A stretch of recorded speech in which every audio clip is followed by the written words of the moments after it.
अगदी जलद व अचूक बातम्यांसाठी पाहत रहा महामीडिया 24 सदैव तत्पर।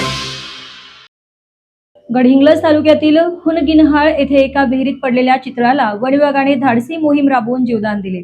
वन कर्मचाऱ्यांची तत्परता आणि स्थानिक ग्रामस्थांच्या सहकार्यामुळे या वन्यजीवाचे प्राण वाचले असून त्याला सुरक्षितपणे नैसर्गिक अधिवासात सोडण्यात आले आहे। हुनगिनहाळ येथील पांडुरंग यलुगडे यांच्या मालकीच्या विहिरीत एक चितळ पडल्याचं निदर्शनास आले। प्रभाकर पाटील आणि हरी पाटणे यांनी विहिरीत चितळ असल्याचे पाहिल्यानंतर तातडीने याची कल्पना वन विभागाला दिली। घटनेचे गांभीर्य ओळखून आजरा येथील रेस्क्यू टीम आणि पशुवैद्यकीय अधिकारी तात्काळ घटनास्थळी दाखल झाले। संबंधित विहिरीला खाली उतरण्यासाठी पायऱ्या नसल्यामुळे रेस्क्यू ऑपरेशनमध्ये मोठा अडथळा निर्माण झाला होता। मात्र वन विभागाच्या पथकाने न डगमगता दोरीच्या साहाय्याने विहिरीत उतरण्याचा धाडसी निर्णय घेतला। विहिरीत उतरल्यानंतर रेस्क्यू टीमने जाळीचा वापर करून अत्यंत शिताफीने चितळाला जेरबंद केले। दोरी आणि जाळीच्या मदतीने चितळाला कोणतीही इजा होऊ न देता विहिरीबाहेर सुखरूप काढण्यात आले।